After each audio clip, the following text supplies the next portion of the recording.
Welcome to the Tuesday, November the 5th, 2013. Hello, welcome, all of you, welcome.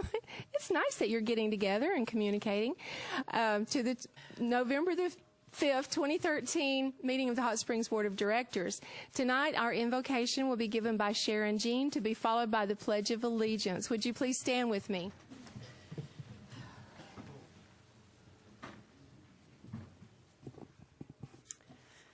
Heavenly Father, I am so blessed to live in a place that we can come together and pray without fear. I would love to lift this board of Hot Springs City Council to you tonight. I know they have a lot of tough decisions to make, and it's really a heart-heavy job. I just thank you so much for blessing me with this opportunity, and I hope that each and every decision that they make will be in your will. I pray these things and I ask these things in your blessed Son's name, Jesus Christ. Amen. Amen. I pledge allegiance to the flag of the United States of America and to the republic for which it stands, one nation, under God, indivisible, with liberty and justice for all.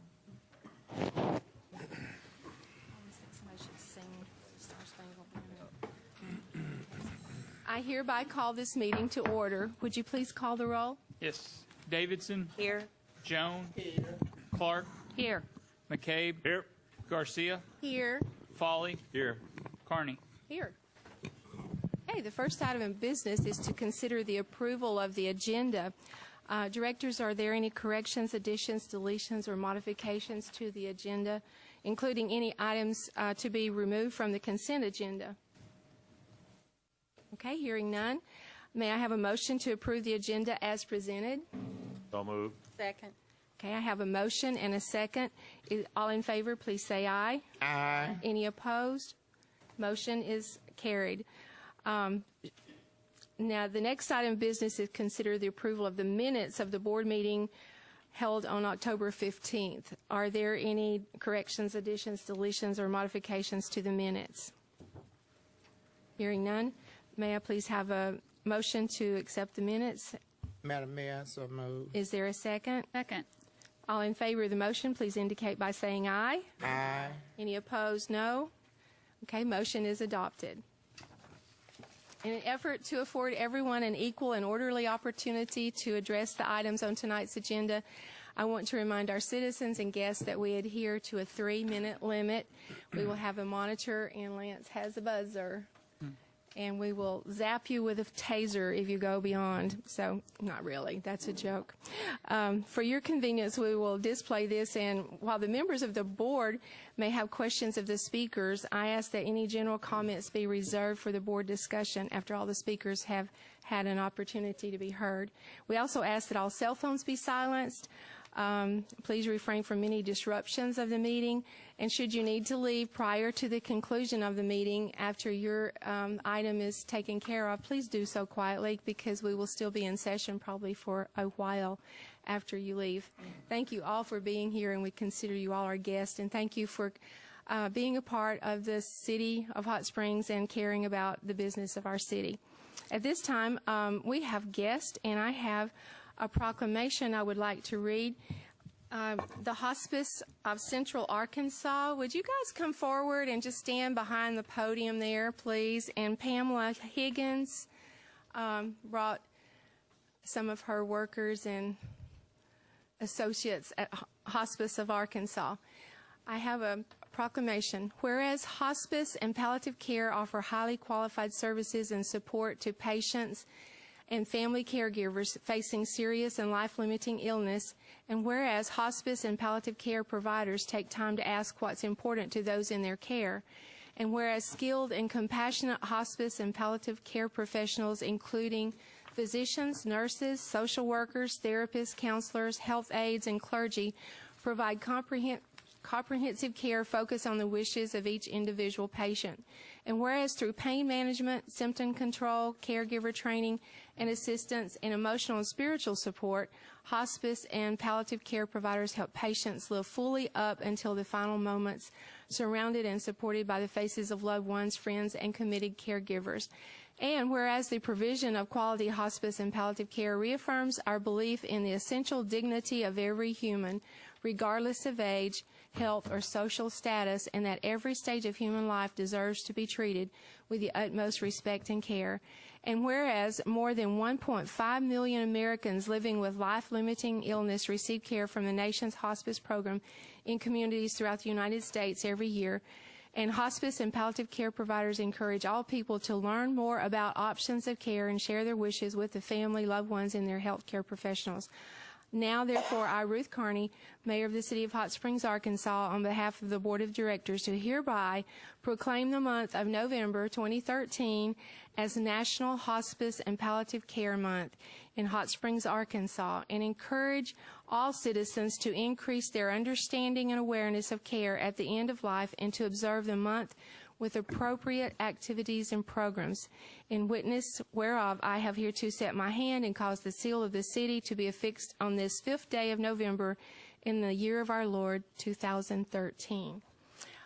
Before I come present it to you, Pamela, would you just give us who you are and what you guys do, and maybe some contact information that we could, okay? My name is Pam Higgins. I'm the administrator.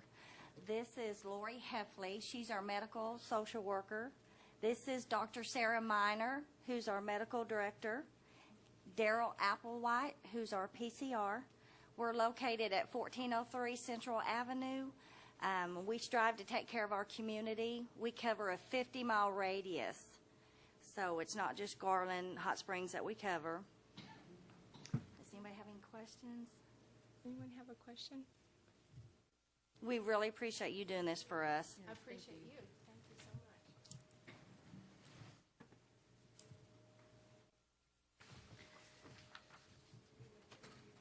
At least that you're involved in and for what you do for our community. Thank you. So much. We appreciate it. You being here. Thanks.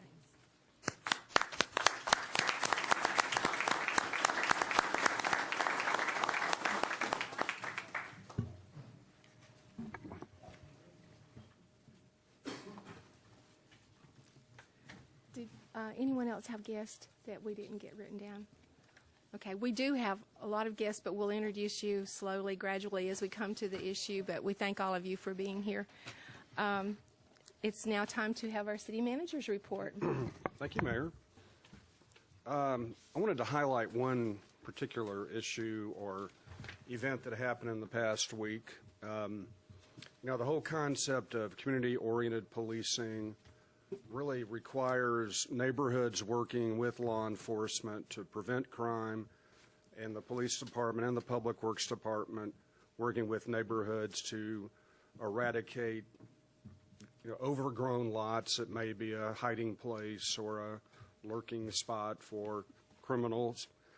And to that end, we had one of our own, well, two of our own actually, Director Becca Clark and our project manager Larry Merriman, along with former director Cynthia Kahili and the Quapaw Prospect Neighborhood Association, got together and cleared a lot over by the Garland County Historical Building where we had an unfortunate incident, a crime occur about a month ago. And this group put in a lot of time and effort, and I have pictures here that kind of show what was done. Guess we can't. In the overhead? You don't have I don't know. Oh. But anyway, I think that's the kind of cooperation and partnerships that make a community stronger. And I applaud neighborhood associations, whether it's Prospect Quapaw or Pleasant Street or Whittington Park or Park Avenue or on and on and on, working with our police department, trying to promote crime prevention. And I thought this was a good example of that and wanted to bring it to the community's attention. Is that it? That's it. Thank you. Okay, do any of our directors have announcements concerning upcoming events? Thank you, Mayor. Yes, I would like to invite everyone to a community meeting this Thursday, November 7th at 4:30 p.m. at the Forest Lakes Clubhouse. Mr. Jim Fram, President and CEO of the Greater Hot Springs Chamber of Commerce and Metro Partnership, will be speaking and having a presentation, and you are all invited. And also, next Monday, the 11th, is Veterans Day, and the Veterans Day parade is scheduled at 6:30 p.m. from Whittington to Market Street. And the Veterans Memorial Ceremony is scheduled at the Veterans Memorial midday. I have one that's upcoming on Saturday from 12 to 1:30. Patrilla and her band will be at Airport Road Kroger store singing to the veterans that show up out there with her. So if you can, come out and listen to it. I'm going to be holding the money bucket. Just like Christmas. Yes. Do you get a bell, too? I don't want all that, man. Okay. Thank you, ma'am. Thank you. Okay, any other announcements? Okay, at this time, we'll acknowledge that the financial statements for August and September 2013 are on file and open for public inspection at the Finance Office located on Airport Road. So drive by, if you're bored, have some reading. There are no pictures, I'm sorry, but financial statements. Thank you to Retha for all you do. Our numbers look good. Do they look good? They look good. Good, great. You want to tell us what they are, or do Well, you remember? we've had reviews of our financials, and we're going to be generating a cash balance in our general fund, which is the fund that really provides all the services, law enforcement, park and recreation, public works. We're going to be able to surpass our beginning cash balance of January 1, 2013 with a higher balance in 2014, which indicates we've had very sound financial management by department heads, and our revenues are coming in better than we projected. We are right now year to date with our sales tax, and we have a 1.5 cent sales tax that really funds the lion's share of the general fund, is up a little over 3%. And we had projected 1% for the year, so that's good news. Yes, thank you. Okay, the next item of business is consideration of the consent agenda, and items in this section are of a routine nature and will be considered as one item of business without discussion. I will now entertain a motion to adopt the consent agenda. I so move. Second. Okay, we have a motion and a second. Would you please call the roll? Yes. Clark, Aye. McCabe. Aye. Garcia, Aye. Foley, Aye. Davidson, Aye. Jones, Aye.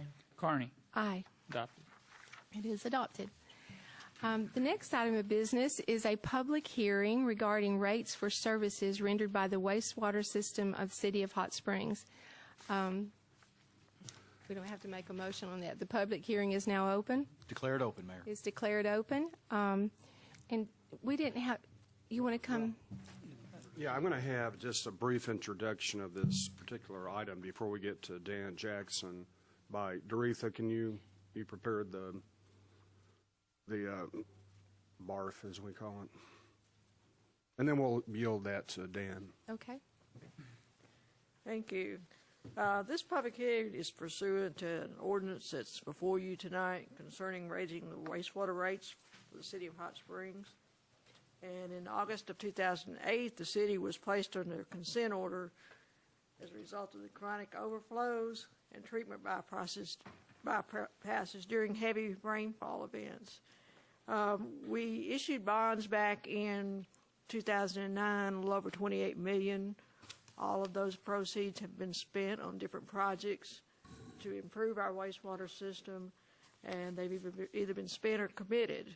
We still have a number of projects that need to be done in order to meet the mandates of the consent administrative order. In order to do those, we're going to need to issue some more bonds, which we'll be also having a public hearing for.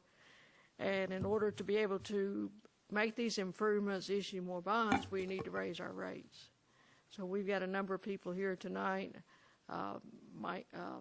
Dan Jackson, who is our economist, does our rate studies. We also have our financial advisor, Bob Wright.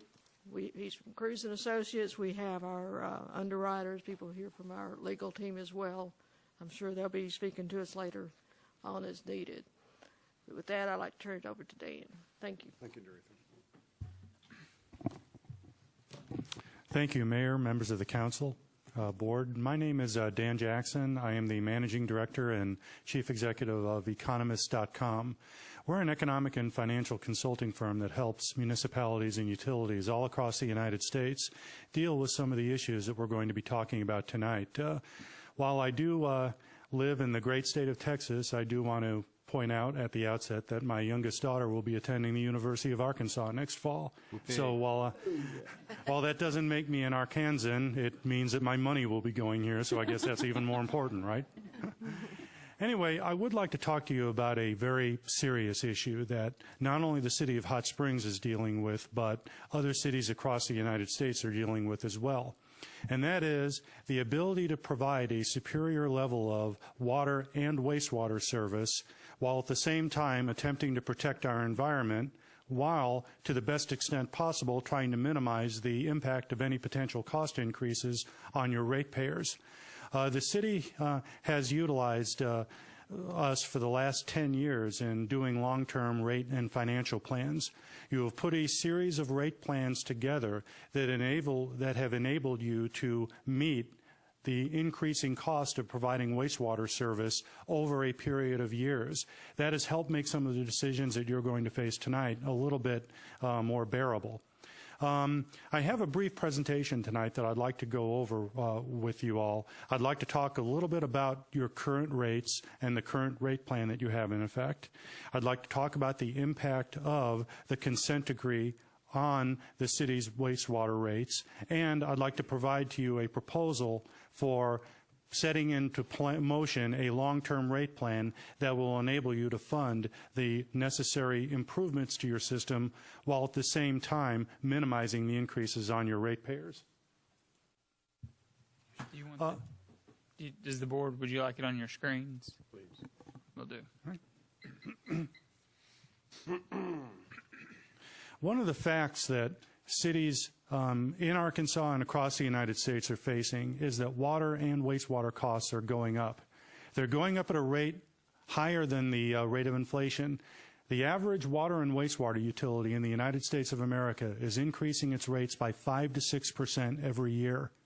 And that trend is projected to continue for the foreseeable future. The American Water Works Association projects that water and wastewater rates will triple in the next 15 years. As we enter the 21st century, we have to recognize that the provision of this vital service that we literally can't live without comes at a cost. And that cost, while it is still remarkably low when you consider the fact that we literally can't live without it, is going to be subject to cost increases in the coming years. Now, to its great credit, the City of Hot Springs has recognized this. You have put into place a financial and rate plan in the year 2009 that has enabled you to meet these cost increases. Because another thing I'd like to point out is that you try to run your water and sewer operation like a business. Like any business, you want the revenues from your water and sewer rates to cover all the costs of providing that service. So, when costs go up, you've got no choice but to pass those costs through to your ultimate ratepayers. You put into effect a rate plan in 2009. The rate plan implemented a series of specific annual increases that took effect in January of each year. So you had adjustments that took effect in January of 2010, 2011, 2012, and 2013. The idea was that as your costs increase, your rates also increase that enabled you to cover these cost increases. Now, that rate plan was set almost 5 years ago now. The rate plan was anticipated that there would be a series of increases, but it was a forecast. The city, I believe, has done a very remarkable job in keeping its cost increases as minimal as possible. You've had some reasonable account growth. You've had some very prudent management of your water and wastewater system, and that has enabled you to keep these adjustments to a minimum over the last several years. However, there was one very important aspect of this rate plan, and that is that we all knew that a certain amount of long-term capital improvements were going to be needed to be done to your water and wastewater system. For the wastewater system in particular, we projected that about $20 million in wastewater capital improvements would be necessary. This is before the ESO came into effect. Well, wastewater systems are very expensive. They're expensive to build, they're expensive to maintain. And like any asset, when those systems wear out, lines wear out, treatment plants have to be overhauled, lift stations have to be rebuilt. When that happens, you have to invest money into that system. Not only does that enable you to continue to provide a superior quality of service, it also protects your environment, but it comes at a cost. And as these assets wear out, they have to be replaced. And that's one of the things that we're talking about tonight. The city needs to issue about $42 million in debt, not only to meet the EPA's requirements, but also to replace assets that need to be replaced and to ensure that when people flush their commodes, that the service will continue to be provided in a superior way to them. Okay, what are our current rates? What do people pay for wastewater service here in the city? Well, this chart right here shows the current rate plan that is in effect for the city. You have water rates and you've got wastewater rates. For your average residential customer, they pay a monthly charge of about $4.43 for the first 1,000 gallons of service. They then pay a volumetric rate based on the amount of thousands of gallons of water that they use. If you use between 1,000 and 5,000 gallons of water service, you pay $2.24. Between 5,000 and 10,000 gallons, that rate goes up to $2.50. Between 10,000 and 20,000 gallons, it goes to $2.76, and above 20,000 gallons, it goes to $3.02. That's what's known as an inverted block rate, and it is meant to encourage conservation. On the wastewater side, customers currently pay a base charge of $12.50 for the first 1,000 gallons. They then pay a volume charge of $3.80 per 1,000 gallons for each 1,000 gallons that they use afterwards. The city has a rate plan in effect right now that calls for annual 3% rate adjustments. So, as this chart shows, in 2014, your rates are scheduled to go up by 3%. In 2015, they're going to go up by another 3%, and the same for 2016 and 2017. This is necessary because your costs are going to continue to go up. And it shouldn't be surprising either because, you know what? The cost of everything goes up by 3% a year just due to inflation. So it's no surprise that your water and sewer costs are going to go up by that amount as well. Now, another thing I'd like to point out about your rates is that they're actually very competitive when you look at other cities here in the state of Arkansas. This next chart helps illustrate that fact.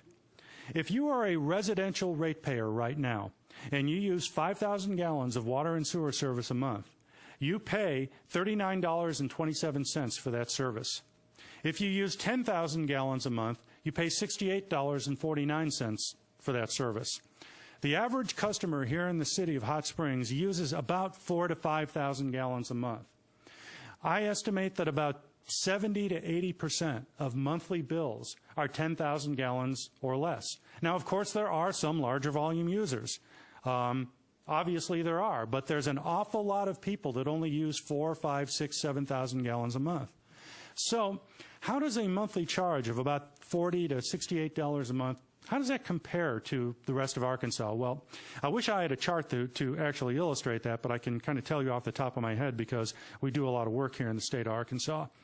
Your rates are right about at the state average. Your water rates are actually a little bit below the state average, and your wastewater rates are a tad above the state average. But here in the state of Arkansas, the average for about 10,000 gallons of usage is about $69 to $71. So you're right there at the state average. What that tells you is that your ratepayers are not paying a disproportionate amount when you compare yourselves to other communities. Now, another thing to keep in mind when you compare yourselves to other communities is that 30 to 40% of municipalities here in Arkansas and across the country charge rates that don't cover their costs. So just because another municipality or another utility might have rates lower than yours, that doesn't necessarily mean that their costs are lower than yours. What that might mean is that they may have made a management decision that they're going to subsidize their water and wastewater rates from their general fund. Now, there's nothing illegal about doing that. I don't think it's particularly good financial policy. But what that tells you is that some cities have made the decision to artificially keep their water and wastewater rates low. You haven't done that. Your water and wastewater rates are basically reflective of what it costs you to provide that service. And remember one very, very important thing about water and wastewater rates here in the city of Hot Springs. You are a nonprofit entity. You are not in this to make money. You don't have dividends. You don't have stockholders. All you are asking your ratepayers to do is reimburse you what it is costing you to provide that service. So to the extent that you don't put in rate adjustments to cover the increasing cost of service, then you might be forced into a situation where you're subsidizing your ratepayers as well. And that's not good financial policy, because a politician once said that the problem with subsidization and socialization is that sooner or later you run out of other people's money. And so the idea behind keeping water and wastewater rates at what your costs are is that it ensures that there is no subsidization of that nature. Now, as I said earlier, you have a rate plan in effect that has 3% annual rate adjustments. So beginning in January of 2014, for most of your ratepayers, their monthly bills are going to go up by about $1 to $2 a month. As you can see, if you're a 5,000-gallon user, your bill is scheduled to go up from $39 to $40 in January. And if you're a 10,000-gallon user, your bill will go from $68 to $70. So for most ratepayers, they're scheduled to see a $1 to $2 a month increase, and then a $1 to $2 a month increase each year after that.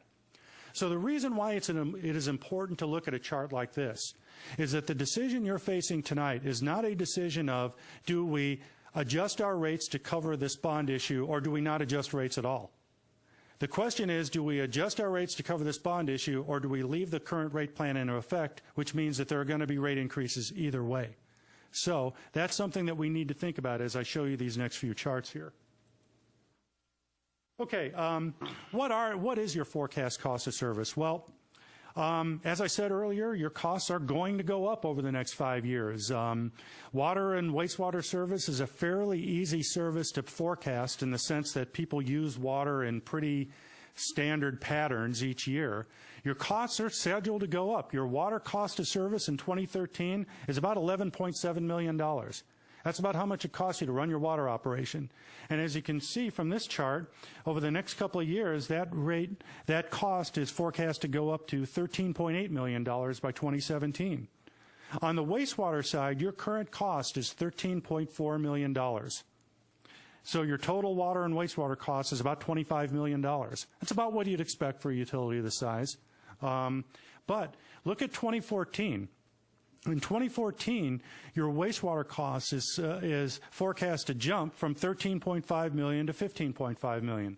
And the main reason for that is that you are looking at issuing a $42 million bond to cover these needed capital improvements. Well, when you borrow $42 million, you got to pay it back.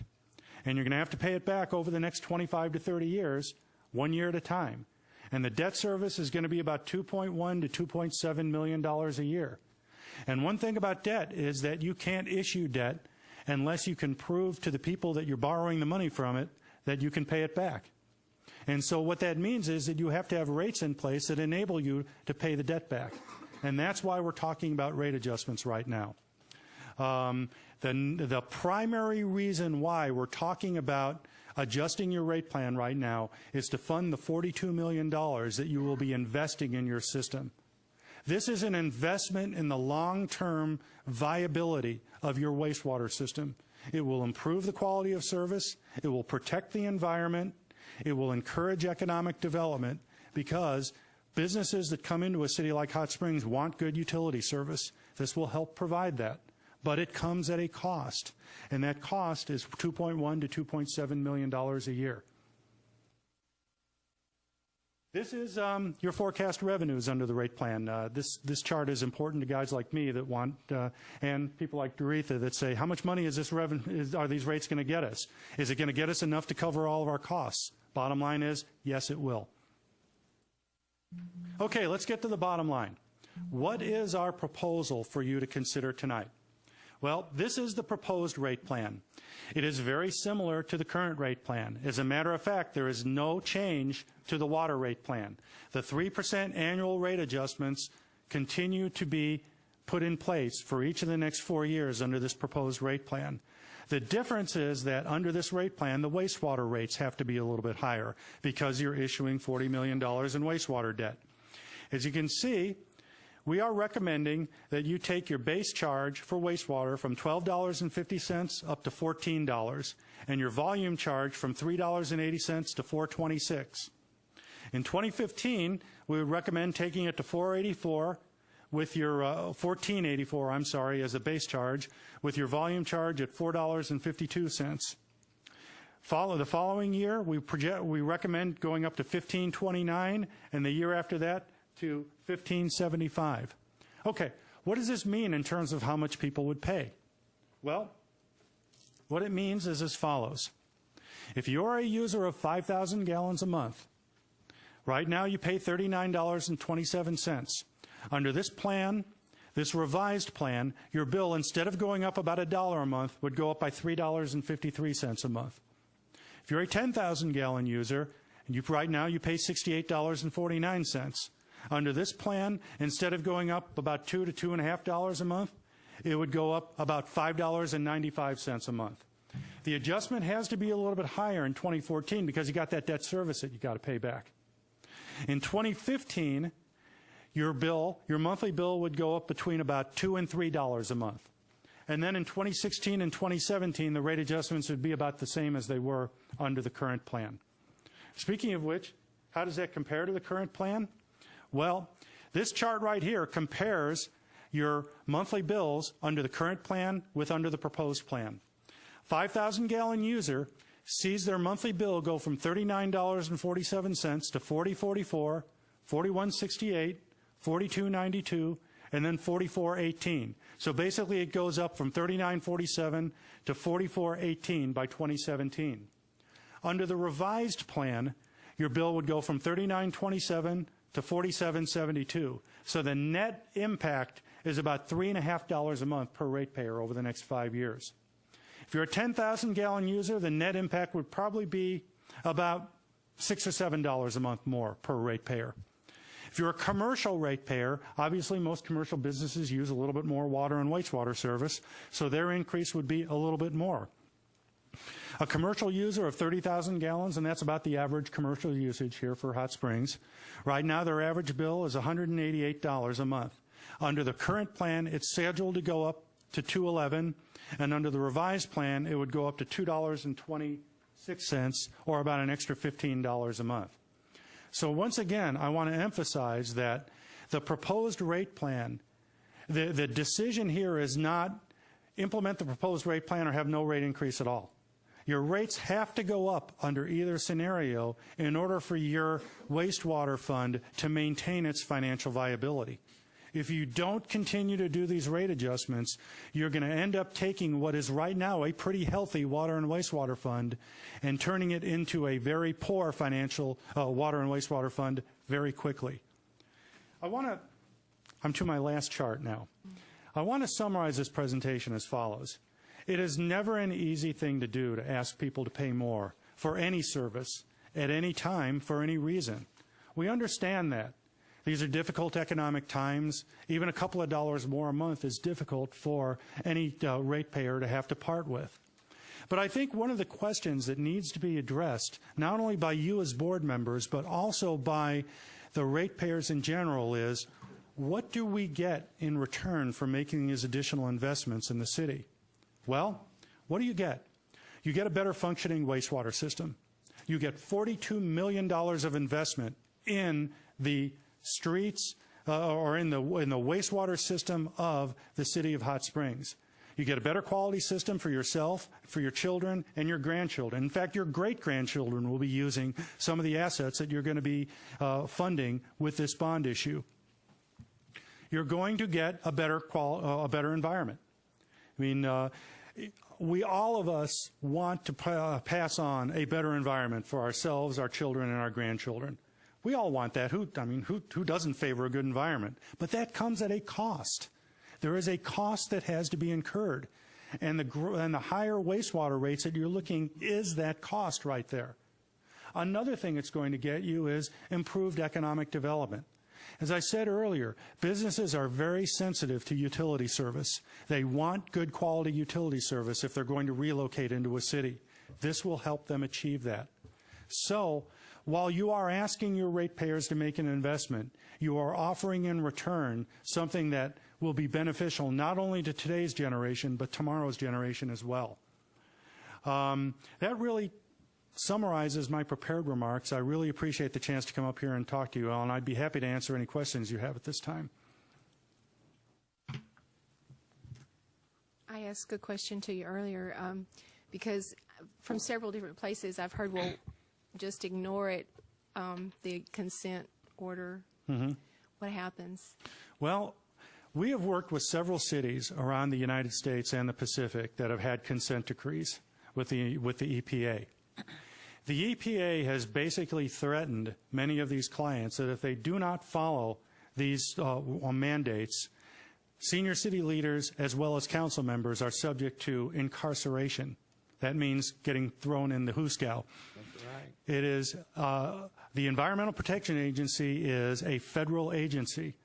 Like it or not, and I certainly have my issues with the Environmental Protection Agency, but they are the law of the land under the system that we have right now. They have mandated that you must meet these requirements.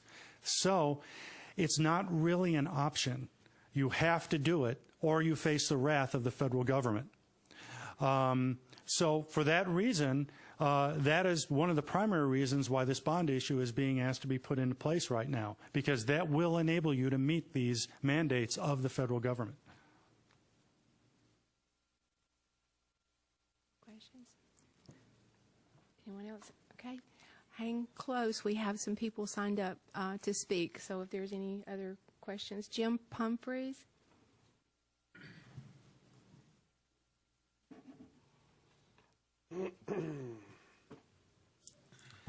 Hi, Jim Pumphrey, live at 350 Tanglewood, just outside city limits.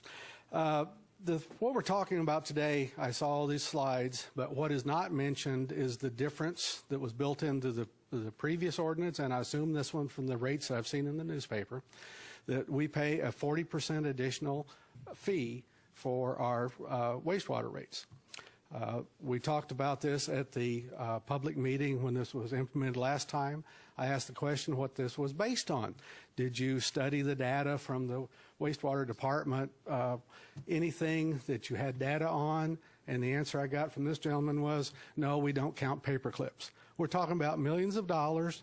The rates you saw here are for city residents, not county residents.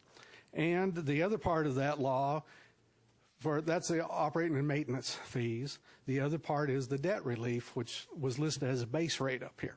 That is also 40% higher for county residents.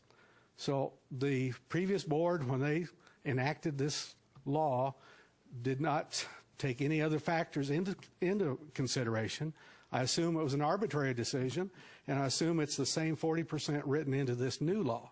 So I would ask you as a group to consider what facts and data and reasons you have to charge the county residents 40% more than the city, especially on the debt relief.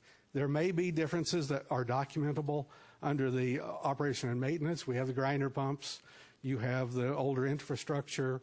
You know, there's a lot of work done in both places, but especially on the debt relief, in my mind, I cannot see how you can substantiate that difference in the cost to the county residents. Thank you. Yeah, Dan, would you?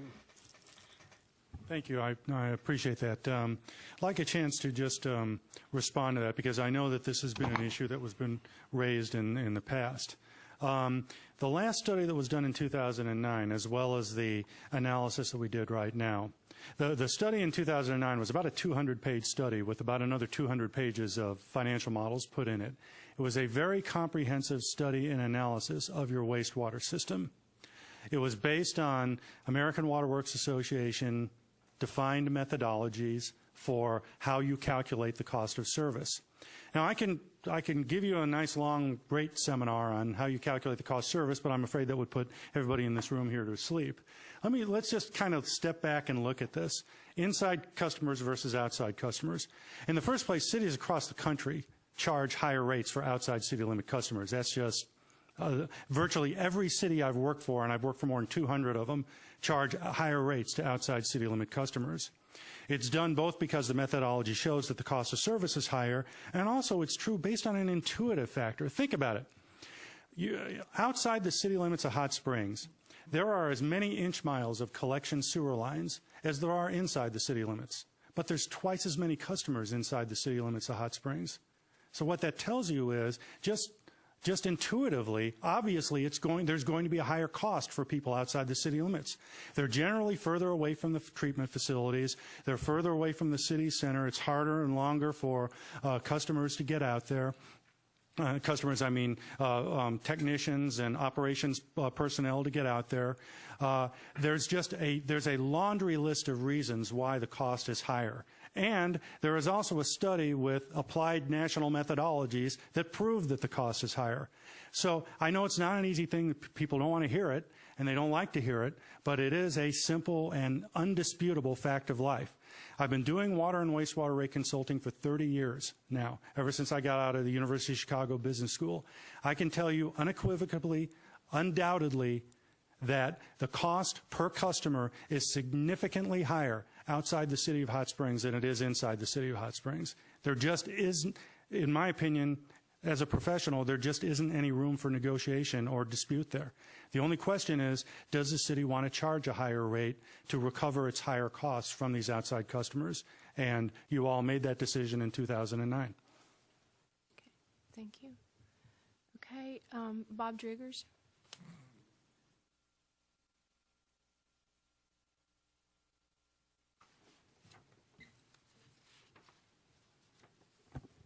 Yes, I'm Bob Driggers, number 3 Stone Gate. You know, it occurs to me that I've always been asked for my address. I've never been asked if I'm qualified to speak to this board. So I thought I would preface my comments by telling you that the primary difference from the suits or the consultants behind me and that you use, the out-of-town consultants, is that I'm not out of town. I do significant consulting work in the state of Texas. As a matter of fact, most of you may or may not know that I'm president of Energy Smart Corporation. Another difference is that most of my customers, I guarantee them, if I can't save them millions of dollars a year, they don't pay me anything. And what I do consulting in is energy and water. And yes, some experience.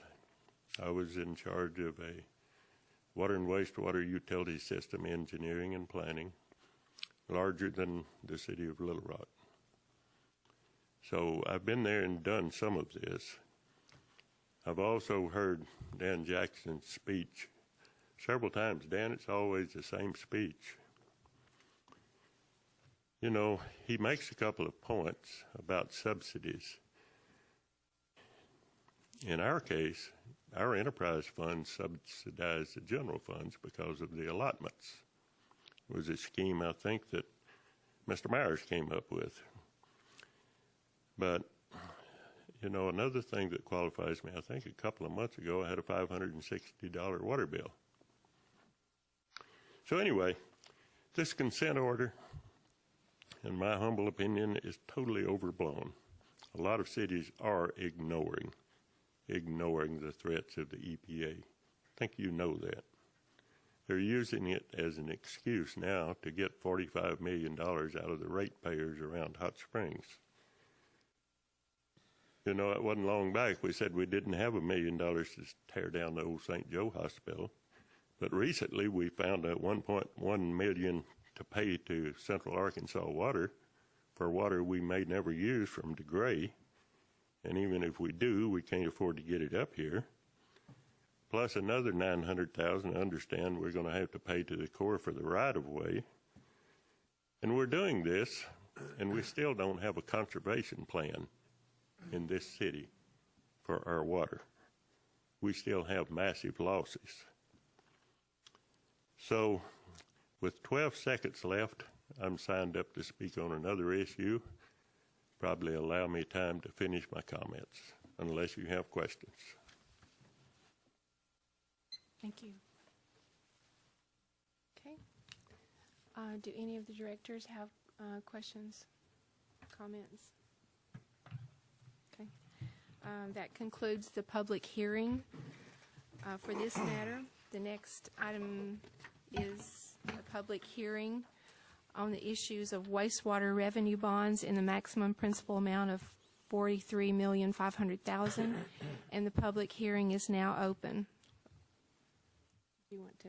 Yeah, I would ask, well, let me back up. The city hired a financial advisor to help us structure this particular bond issue, weighing the current climate for issuing debt, analyzing bond covenants that were issued back in, that were tied to the 2009 bond issue, which govern what we can and can't do, analyzing the debt service coverage that you must have on a revenue bond as additional collateral to assuage the bondholders from viewing you as a risk. And to that end, we hired Cruz and Associates out of Little Rock to help us do that. They will not participate in the bond underwriting. They're purely a arm's length objective analyst of what we're trying to do here. And so with that, I'd like to yield to Bob Wright, who is our contact person with Cruz and Associates, to kind of paint a picture of why is this a good time to issue debt? What are the options on issuing debt? How does the interest rate on the debt affect the rates? And just issues of that nature. That's correct. Appreciate that. I am Bob Wright, Senior Managing Director, Cruz and Associates, and I've been with Cruz for 27 years now, and specializing in utility finance. With me, Nathan Rutledge, who also works with me at Cruz and Associates, and we've been working for a number of months in getting to this point, working with your rate consultant, working with staff behind the scenes, multiple meetings, to get to a point that we could show you, and you can make your final determination tonight whether to implement the rate increase, why the reasons the rate increase is needed. There are reasons that we'll go through to be able to obtain the financing to answer the CAO. And to answer your questions, so that when you make that final determination on we have to implement this rate increase plan, we have to be able to borrow this money to finish out what we started in 2009, you have an informed decision. This is similar to what we went through a month ago. I've added a little bit of updates, but certainly if there's anything while we go through this, any questions, please stop me so we can make sure you understand and we go through. Just a few slides real quick. As we've been talking about the market, this is just a historical municipal market yield curve going back to the mid-'70s, just to show that we are still close to the all-time historical lows as far as the interest rate environment. While Dan said earlier, it's never an easy decision to raise rates on your consumers. When you factor in that you have to borrow the money and you're at close to the all-time historical lows, at least the affordability and the impact on your rates is lessened as to where we are in the interest rates. You can see, back in January of '82, we were as high as 13.4% on a municipal market data. December of last year, we hit as low as 3.27%. we've come up just a little bit since then. This is what we called basically the hat trick. This is from 2007 till present day. You know, the economic meltdown in 2008, you can see that that spiked up rates considerably at that point. Rates started to move back down in 2010, right about the time that Meredith Whitney went on national TV on 60 Minutes, declaring that it's going to be a 100 or 200 major municipal issuers are going to default within the next year, sent rates spiking for a short amount of time. Again, rates came back down. December of last year again hit the all-time low and have started to creep back up. When Bernanke spoke in June, you can see that it spiked up considerably at that point. But one thing I wanted to add in this, and this is just the bond buyer index. This is an index, again, of it on a shorter nature of what rates have done, and this just goes back to September. But you can see that once those rates kind of topped out back there in that September time frame and started to move down considerably, once that all moved through the market and the fear that the Fed was going to shut off their bond buying and all their stimulus was not imminent, you can see that rates came down considerably. When we spoke to you a month ago, they have actually come down even further. So just, again, to point out the rate study that you're making a decision on tonight is based on, from a timing aspect, if you have to borrow money. If you've gone to the bank to refinance your mortgage or if you've gone to buy a new house, you know the affordability is considerably higher than it has been in the past. So that's what you're facing on your decisions from a timing standpoint. Just to show on your wastewater system, your current debt load, you've got a 1991 loan that was paying 4%. It's going to pay off next year. You've got a 2005 and a 2006 wastewater loan from the state. The interest rate on those two loans is 3.25%. Both of those go out to 2028. On the 2005, you're paying $615,000 principal and interest to amortize the debt, and on the 06, you're paying $156,000 to amortize that loan. When you came in 2009 on the initial issue to answer the CAO, the rates at that time were anywhere from 2% to 4.625%. So your average is around a 430, 440 on that loan there. You're paying $1,873,000 principal and interest per year all the way to through 2037. So currently, after you operate the system, your debt load, your mortgage essentially on your wastewater system is annually $2,645,000. It's a little bit higher next year, but that one loan pays off next year, so it drops down to $2,645,000. And then after the 05 and 06 pay off in 2028, it drops down again. So that's where we start with our analysis. And then we take a historical view of your audited financials.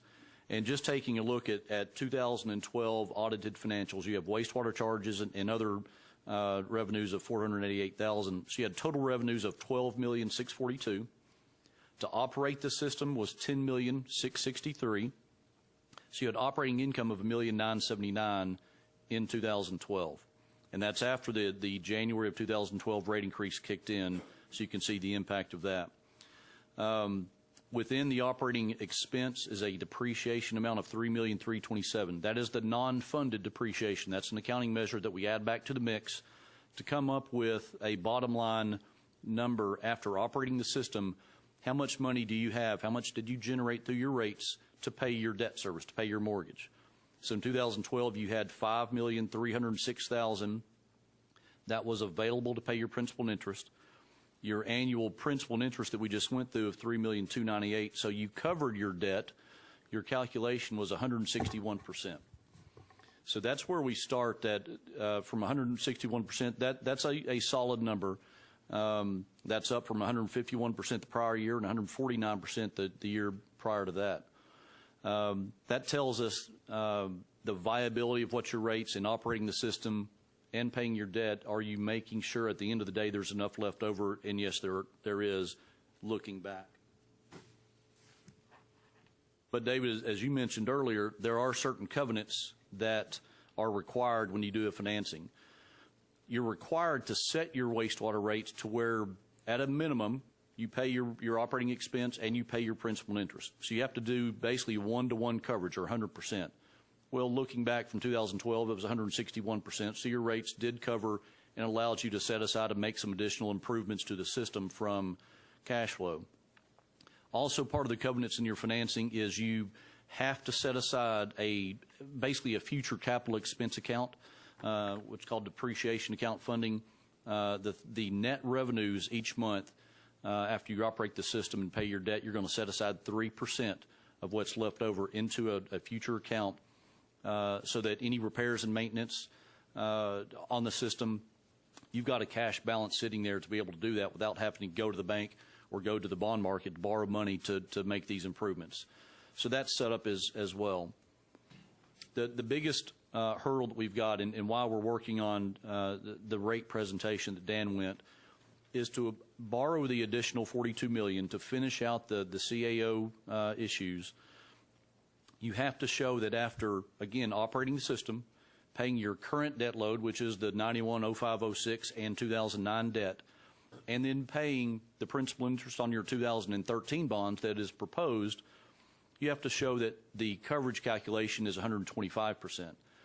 And there's quite a bit more additional language that's in there that I kind of showed you last month that we have to meet.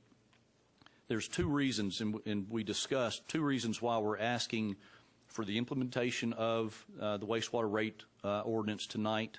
Not only interest rates are, again, historically low, but part of the language in this additional test is it's critical for us to close the financing in 2013. If we're unable to close the financing this year, if we have a delay in the implementation of the rate increase, then that's going to force us to wait until probably mid-2014 until we can accomplish the financing.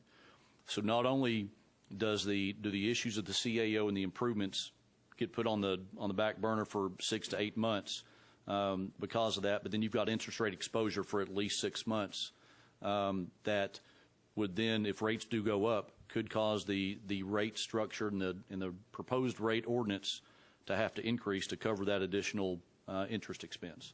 So that's part of the reasons why we're asking for the movement on this ordinance tonight. The proposed 2013, and I showed you in one of those earlier charts, rates have been coming down. This is the $42.4 million debt going out 25 years. You can see rates anywhere from 0.55% out to 5% under the rate column. And then when you add that with your outstanding debt that you're paying right now, it takes your annual debt service up to $5.5 million, $5,530,000 per year, principal and interest.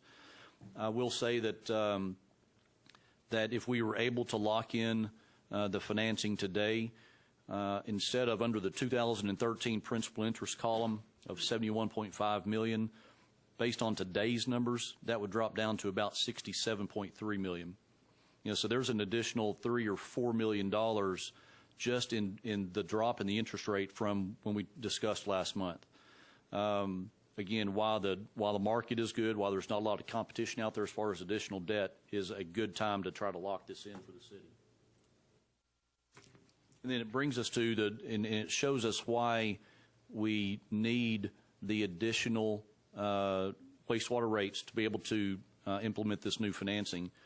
And we've taken 2012 actual audited financials, and then we've forecast without the rate increase that's going to be that you're asking for tonight. If you look under 2014 all the way down to the bottom, you would only have $6,171,000 in 2014 available to pay your debt without this rate increase. And if your debt is $5.5 million, your calculation is 111%. That right there would preclude us from issuing the debt. So you're either going to drop that debt down to maybe 20 million, 17 to 20 million, and then revisit in 2 years for the balance to finish out that CAO, or look at the rate increase that's proposed now through Dan that y'all have seen, and be able to answer all of the issues under the CAO at a known interest rate environment that is, again, close to all-time historical lows. We had our conversation today with a credit rating analyst. If the city does, through discussions tonight and through the public hearing, if the city does adopt the ordinance, then we're on track with where the market is to lock in the rates probably the week before Thanksgiving. So here in another 2 or 3 weeks, lock those rates in and then close December 30th. So we're right on the cusp of being able to get this done this year.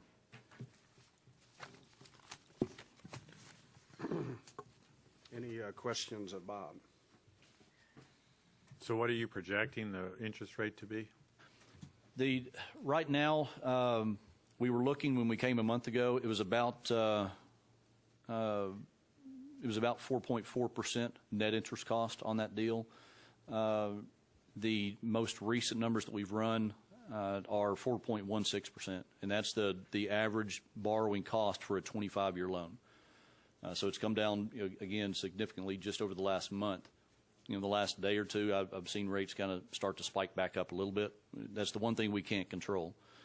So if we know where the rates are now and we're trying to get as efficient as possible, that filters down and has an impact on your wastewater rates now and in the future. Now that interest rate is higher than the interest rate on some of those other schedules that you showed. That's right. Your 05 and 06 are 3.25%, and this is, if again locking in today, is about 4.16%. Your 2009 bond issue was, as an average, it was probably around 4.4. So we're pretty close to what it was 2009. And we've seen, as I showed you, we've seen some cycles in between 2009 and now. We're trying to add into the covenants of your offering documents. Looking forward, something, we're all looking in a crystal ball as to what's going to happen 3, 4, 5, 6 years down the road. We're trying to tighten up some of your covenants that on the additional borrowing test, for instance, instead of having to hit 125%, trying to lower that if and when we can refinance or restructure the 2009 issue, lower that down to 110%. And again, that has an impact on the revenues you have to generate. That would have an impact in the future of any proposed rate increases. So we're trying to just add some additional benefits that, if they come true, will have a lessening impact on your ratepayers. So the higher interest rate, is it a function of just higher rates or the fact that we have other debt out there and we're just adding more debt? So we have a greater risk. Higher rate on the bond issue. Well, the function of the bond issue, the 4.16 currently right now, is simply a function of the market. Your credit rating, as it stands right now, is A, stable, that's well above investment grade. We certainly expect at the end of this week or next week, if this is implemented, to get back from Standard & Poor's probably A stable. Maybe we're lucky and get A plus stable. And that's going to have an impact on what your rates are on your issue. You can't really compare even the 2009 to now. 4 years of market fluctuation. Rates have spiked up since then, but they've come back down. What are they going to do in December? What are they going to do in January or February?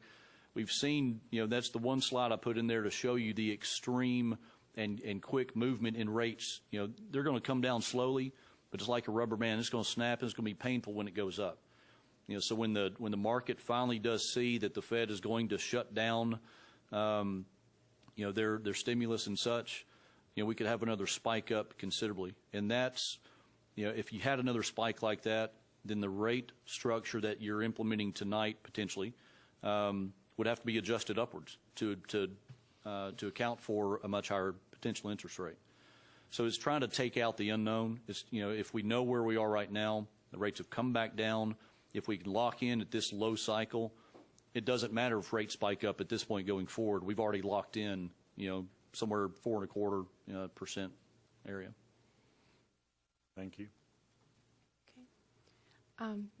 Stay close. We have people signed up. Yes, ma'am. Bob Driggers.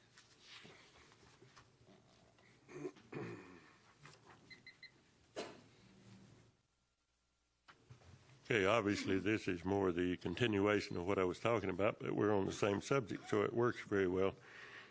It occurs to me that we need to raise our debt ceiling, borrow some more money. And if we don't, we may have to shut down city government. horrible things. That sounds familiar somehow. And I don't know, Dan said we needed to borrow $42 million. Your item 18 in your agenda says we're borrowing $43.5 million. I've heard $45 million. Of course, it's over $50 million if you add the debt service. Whatever the number is, it's something over $40 million. And if you think that Hot Springs has got 37,500 folks, multiply that by 1,000, you get $37 million. Which means, even if you add the ETJ, you're asking the citizens to be out more than $1,000 or go in debt for more than $1,000 for every man, woman, and child in the city. That's no big deal. Just another day to some of you. A lot of folks out there on fixed income, retired people, they can't afford this continued increases. But what I'm going to encourage you to do is let the ratepayers vote on this. Let them have a say. You'll recall there was a time that this board voted for a $15 million city hall. It's only a third this amount. You didn't let the people vote. There was a petition drive and a referendum, and that bond issue went down by a vote of more than 3-1, did it not? I think I would encourage the citizens and those people in the ETJ and those ratepayers that if you do this tonight, it's time for another petition drive. It's time for another referendum. How many of you are really afraid the EPA is going to throw you in jail? That's what I thought. None of you are concerned about that. This CAO is so overblown. Don't be intimidated. Do the right thing. Let the people vote on this before you put everybody in debt for another $1,000 per person. Please give them a vote. Thank you. Okay. Excuse me, I do have a question. Okay. I didn't understand Mr. Drigger's calculation. I guess I got the impression that the $1,000 was per year, but that really comes out that's $1,000 over a 25-year period of time, or $40 a year for each resident. Is that correct? Let me clarify something. Number one, this is not a bond issue against residents of Hot Springs. This is a utility revenue bond issue being financed by utility customers that live throughout the county. Typically, a $1,000 per household type calculation is normally performed when you're talking about a general obligation bond, which is a lien against the property owners within the affected area. This is a utility bond. People who move in here, for example, if I moved a year from now, this debt doesn't follow me. It's no different than Entergy or CenterPoint Energy or any other, the Bell utilities. They're issuing debt the same as we're issuing debt to provide utilities. It's not a governmental service. It's a utility. And so any per capita assignment of revenue bond debt to me is flawed. We're talking about the utility. Does it have the revenue to amortize the debt that is needed to fund the CAO? And I would beg to differ with Mr. Driggers. I have conversations with him all the time, and they're normally good conversations. But I'm not afraid of going to jail. I'm afraid of the city being subject to a decree, which is occurring right now in Fort Smith, where the Department of Justice is taking the city to court. And this law is not something that just came up in the last year or two. This particular law has been in effect over 40 years. And we're seeing a ramping up of the imposition of clean water. I think we'd all agree that compare Lake Hamilton in 1970 to Lake Hamilton today, this money that's being spent is an investment in the environmental quality of this area. It's not like we're funding something that disappears. We're funding something that it's an asset. So I think if you take that all into consideration, plus the market timing is excellent for issuing debt. The market timing is excellent for letting contracts. You know, when the economy heats up, you got two factors pushing rates. You're going to have bid costs go up, and you're going to have a heated economy drive up interest rates. And so really, you couldn't pick a better time to meet the requirements of the CAO, which are serious. Whether the EPA ordered it or not, this is something we should do. Should have been done a long time ago. The sins of the father have come to roost, and we're making improvements that have to be made. And I would note also, I don't like seeing us get into an inside the city, outside the city, county. I don't think we're talking about a utility.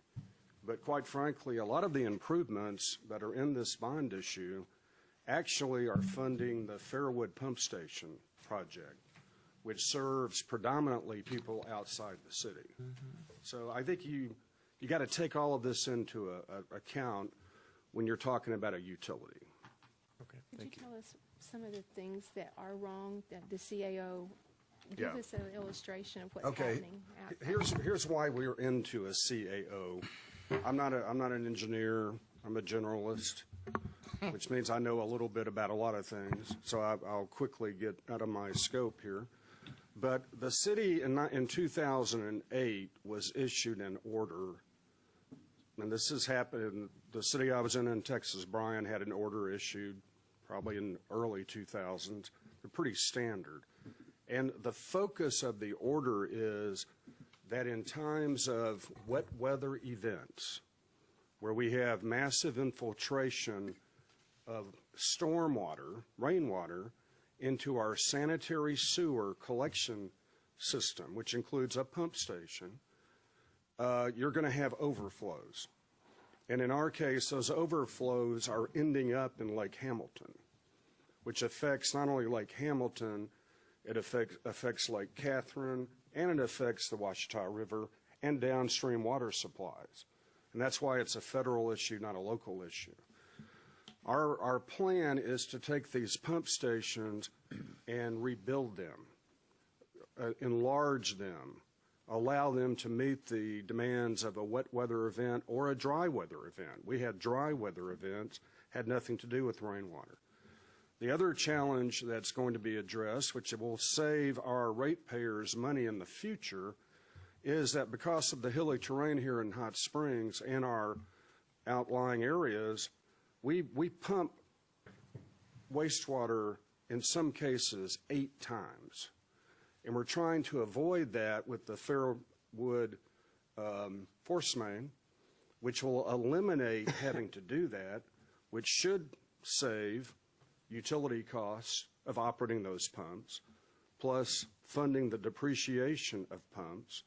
So I think, as was mentioned earlier by Dan, this asset that you're asking to have a rate increase underwrite will provide a more efficient operation for the customer. Okay, we need to go into. We need to conclude the public hearing right now, and then go into our old business, which is the next item of business, is to consider ordinance number 01371, which was read for the first time on October 15th, 2013 board meeting. And first of all, we'll entertain a motion to suspend the rules and read by title only for its second and third reading. Do I have a motion? Madam Mayor, I move that we. Is there a second? Second. Okay. I have a motion and a second to suspend the rules and read by title only. All in favor of the motion, please say aye. Aye. And any opposed, please say no. Council, would you please read the ordinance by title? Ordinance 01371, an ordinance fixing rates for services rendered by the wastewater system of the City of Hot Springs, repealing Ordinance 5736, and prescribing other matters related thereto. The rules having been suspended pursuant to Arkansas Code Annotated Section 14-55202, a motion and a second to adopt is now in order. Do I have? Okay, and do I have a second? Second. Okay. Now, we will have discussion, and I'm not sure exactly how we do this since we usually have a staff member come explain all that, and we've already had it all explained. Do we go for the staff? I think this is the appropriate time, if there are people who are signed up for this agenda item, to let them speak, and then the board can have its discussion. We've already been reviewed by the professionals to tell us, so we do have Bob Drigger signed up to speak. Okay. All right, and then we have directors' questions now. This is where we should have been doing that, probably. Right. We were out of order, all of us. Beg your pardon. Any directors have questions? Yes, Just for clarification, that Mr. Watkins brought up about the Fairwood pump station, and I don't know what the project is, but off McLeod Street, isn't there also the project there regarding the overflows and sewage? I've received calls from residents about the problem over there, as well as the Fairwood area.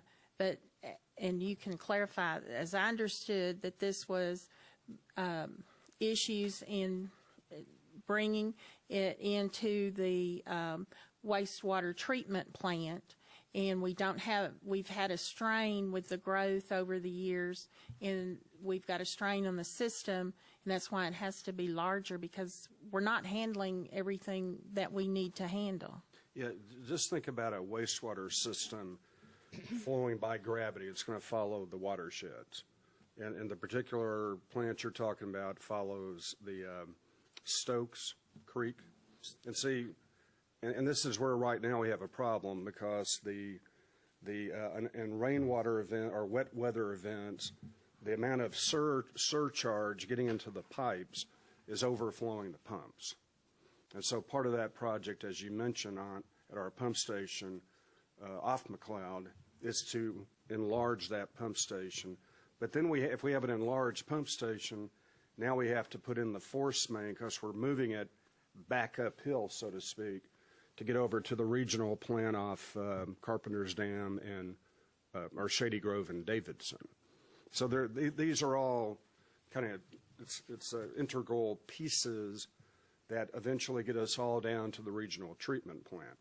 And on that note also, and this is where I think our ratepayers would be impressed, we have an engineering team that's put together, including Brown Engineering, RJN, and Garver, and under the direction of Larry Merriman and Gary Carnahan. And what they do is every time we make an improvement, we run the improvement through our wastewater model to make sure that, okay, we've made this step. Maybe we don't need to make as large a project on the next step because we've increased efficiency. We've already had that happen on one of our projects where we've been able to reduce the cost or projected cost because it's working better than we planned. And on the consent order, previously the city was fined, and so it's not a good use to spend taxpayer money paying fines because we're not following regulations. Yeah, I think if we could elaborate on what it's not going to jail. I don't think that would happen, but you never know. But the daily fines will happen, can happen, and this city's already been fined. And the fine is meant to impress on the governing bodies of these cities that this is something that you have to do. This isn't, do we offer a great park, a medium park, or no parks? This is a responsibility that we have as a community to the water quality of the Ouachita River Basin. But at the same time, it is painful to increase these rates to, where we have people on fixed incomes, and even though it may seem like a small amount to some people, to have $3 to $5 for a single parent, they can get their two children and them a hamburger at a fast food restaurant, or a couple that's on a fixed income. And with Entergy, they have a process where you can donate to help people that are in have trouble paying utilities. Is there something that could be looked at for the city consider, especially as you're looking at this new implementation of software, that citizens would have the opportunity to give, and we have something for people when they have hard times meeting, so they don't get their water turned off? Yeah, I mean, Appropriate yeah. to review that. Certainly look into that. Yeah, and we also have the community service organization that does that also, so people can donate there. Yeah, I think utility assistance programs are, a lot of nonprofits do those. I'm sure we have But they usually run out of money before the need is greater than their funds. Yeah. I think we all sympathize with lower income households struggling to make their payments now. But I think to delay, you're just like Mr. Jackson said, you're adding, the cost is there. Oh, so you either, I understand that. I just either pay it now or you pay it later, and later is going to be a lot more expensive. But I agree with your suggestion. I think working with our new billing program, where you have a checkoff for donations, and coordinating with various nonprofit partners to help alleviate the burden, the onus being placed on lower income will help. But also, I think you need to, the city has an inverted rate. You could argue that, you have economies of scale in water and wastewater. We're actually charging more the more you use. And I think that's had the benefit of kind of spreading that burden around, plus incentivizing people to conserve. Which we haven't done a lot of. We need to do that. Yeah. Conservation part. Okay. Any other discussion? Mayor, just a couple of things to ping off of some of the discussion that we've had tonight relative to Director Garcia's comments about the EPA. One of the things that the regulatory agency can do is they can come in and take over the system, and they'll set the rates. And so while you as elected body are setting the rates for this public utility and taking into account the needs and the limitations of the system and the ratepayers themselves, if the EPA needs to set the rates in order to make the capital improvements that they deem required to comply with this consent administrative order, you will not have any control over that. Another thing to consider is these are rates. These are not taxes. These are not something that are general obligations against the people. With respect to the idea that we have all kinds of money to go out and purchase water rights, that's the water fund. That's not the wastewater fund. We can't use the wastewater fund to tear down the math and science building. That's not something that's permitted. It must be used for this purpose and this purpose only. Okay. Thank you. Any other discussion? Hearing none, would you please call the roll? Yes. Jones. Aye. Clark. Aye. McCabe. Aye. Garcia. Aye. Folly. Aye. Davidson. Aye. Carney. Aye. Adopted. It is adopted. Okay. The next item of business under new business is to consider resolution number R13234. Council, would you please read the resolution by title? Resolution R13234, a resolution approving the Community Development Block Grant, CDBG, fiscal year 2014 annual action plan to United States Department of Housing and Urban Development, HUD. That concludes your reading, Mayor. We now entertain a motion second to adopt and have discussion, if any. Okay, do I have a motion to adopt? So moved. Is there a second? Second. I have a motion and a second. And we need discussion. That would be Ms. Selman. Thank you, Mayor. Good evening. Kathy Selman, Planning and Development Director. Tonight we have for your consideration a detailed list of specific projects that would become the budget for the Community Development Block Grant projects in fiscal year 2014. The City of Hot Springs is a Community Development Block Grant entitlement city. Through a complicated formula, HUD will determine what is the amount of money that will come to the city in 2014 by employing our best experience. We have projected that that amount will be approximately $258,000 that would come to the city from the Department of Housing and Urban Development, a federal department, for the purpose of spending on locally determined neighborhood revitalization projects.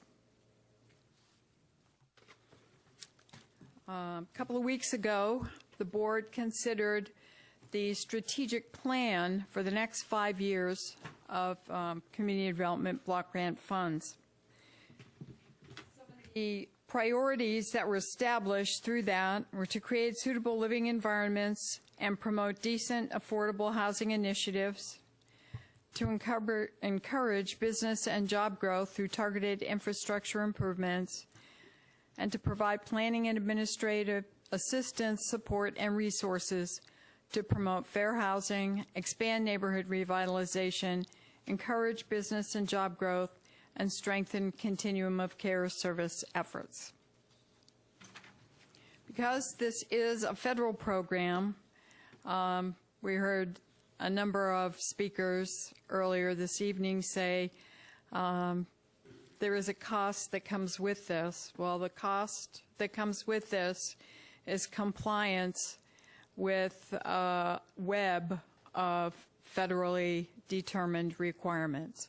The City of Hot Springs can determine what projects, as long as they're eligible under the HUD requirements. So how are projects selected? There is an application.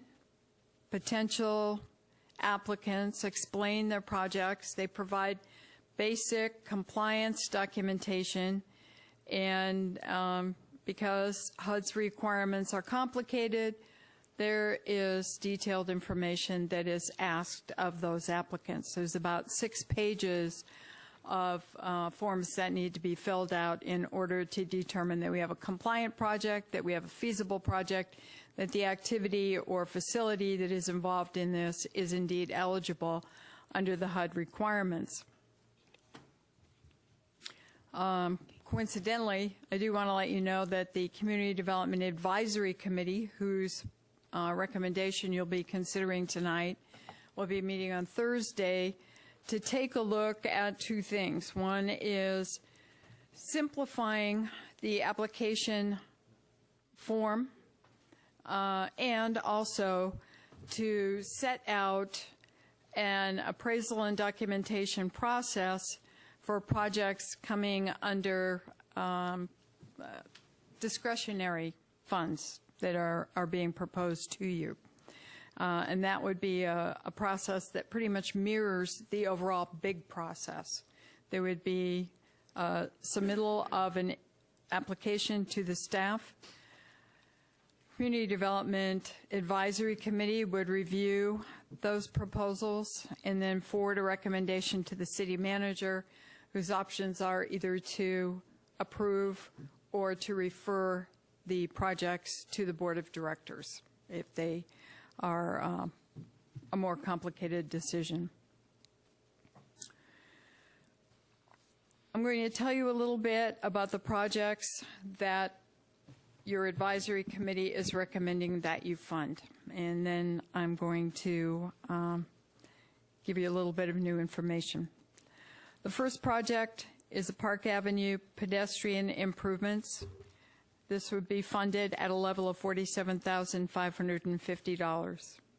Second, we have Park Avenue bus stop improvements and sidewalk repair at $42,000. Whittington City Park rehabilitation and improvements, $29,200. Garland County Habitat for Humanity, their next affordable housing projects would be $28,400. Number 5 is described as municipal infrastructure improvements to encourage business and job growth. And this is recommended for funding at $50,000. Please remember this one. I'm going to come back to it. Number 6, analysis of impediments to fair housing choice.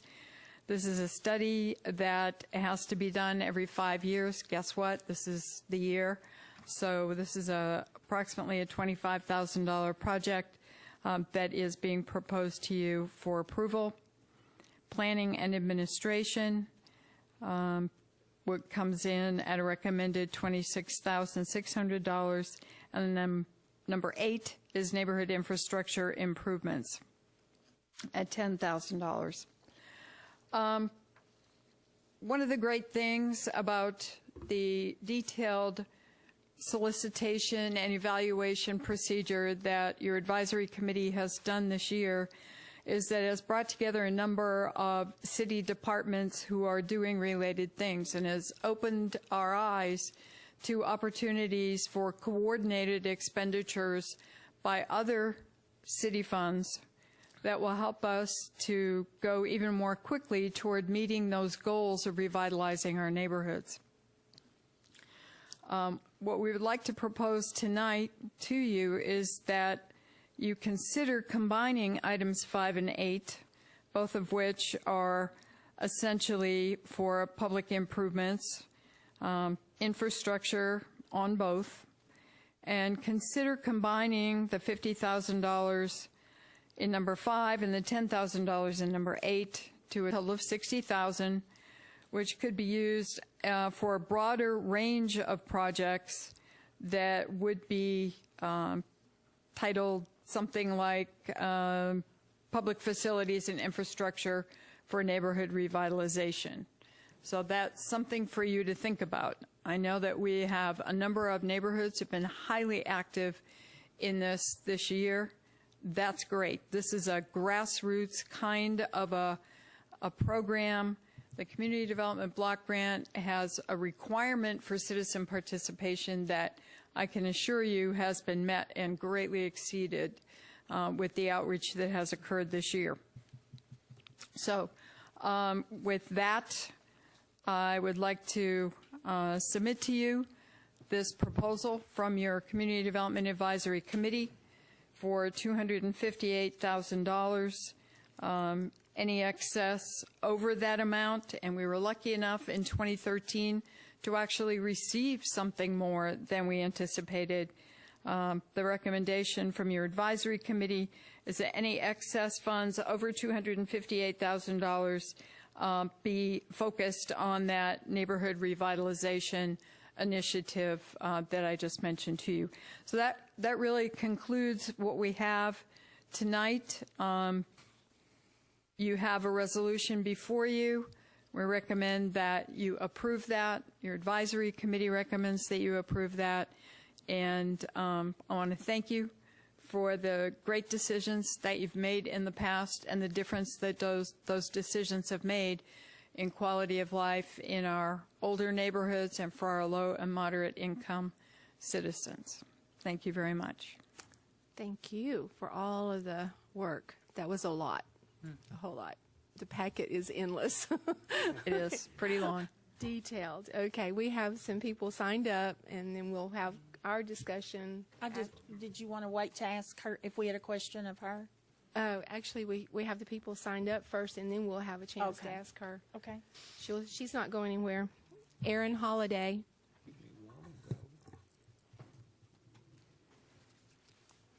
My name's Erin Holiday. I live at 339 Ozark, which is in Whittington Valley. I'm also the executive director of Emergent Arts, which is a community arts nonprofit at 341 Whittington, which is also in Whittington Valley. And I just wanted to make a statement with the understanding that this economic development municipal infrastructure piece has kind of been an area of contention.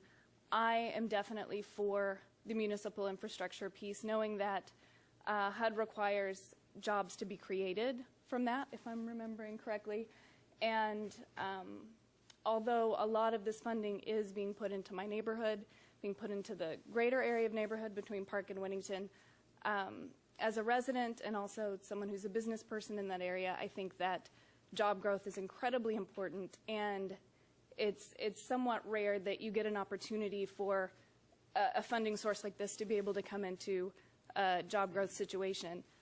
Also, I think we need to look a little bit at the wisdom of HUD by allowing that particular component, that they understand that quality of life and neighborhood improvement does have to do with job creation as well.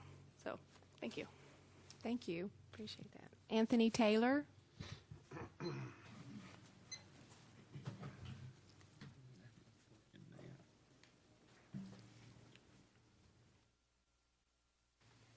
Anthony Taylor, 111 Newtonwood. First off, I'd like to thank Kathy and Michelle for such a holistic approach to the CBDG monies this year. I'm sure many of you remember about a decade ago when the city board was dead set on no one but single-family homes receiving these funds. These funds do their best when they're able to be spread out over a number of people and our businesses. I, too, am in favor of the municipal infrastructure portion of this, having been a beneficiary of it from the last go-round. The work that was done that allowed us to put a fire sprinkler system in at 210 Central allowed a new business to be formed, 10 employees that were not, 10 jobs that were previously not in existence to be created. And it also allows the building to be utilized more fully into its greatest potential. And these are the things that make a downtown active and alive. And we hope that these can be spread on up Whittington and Park and Pleasant Street and the other places. I also would like to say a word of appreciation to the items that are being done on Park Avenue. I chaired a committee, a planning committee in 2001 that proposed these items. The then city manager assured me that with his departments and the abilities he had at hand, he would go and make some of that happen, and that this plan would not gather dust on a shelf. I thank the Park Avenue Community Association and Cindy Rogers for dusting that plan off, finding it, dusting it off, and asking for that money. And now we see that some of these things that seemed so simple 12 years ago indeed are not difficult and can be done. I thank you. I do support Kathy's plan, Michelle's plan, and I hope that you will approve it. Thank you. Cindy Rogers.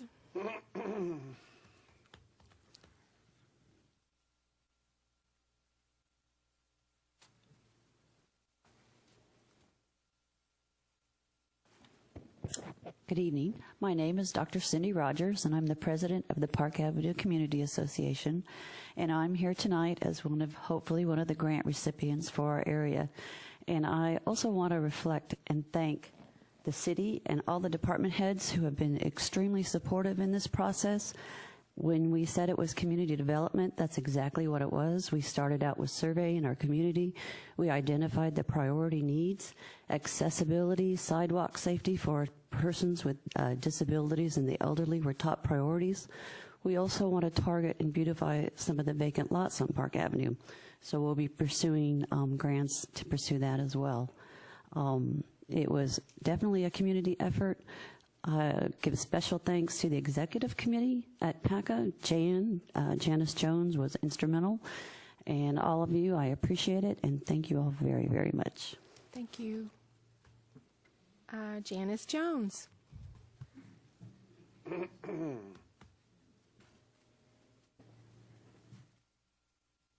I'm Janice Jones. I live at 113 Kearney Street in Hot Springs. I, too, want to thank the city department heads and all the people who worked with us. This was more a thoughtful process to me more than a complex process. It made us think about what we really needed. It made us think about what the citizens told us they wanted. And with the city's help and Michelle's help, I think we came up with a really good plan. And it also promotes things that were looked at in the past and not acted upon. So we hope that this will be accepted and sent on. And thank you all very much. Thank you. Mark Toth. Good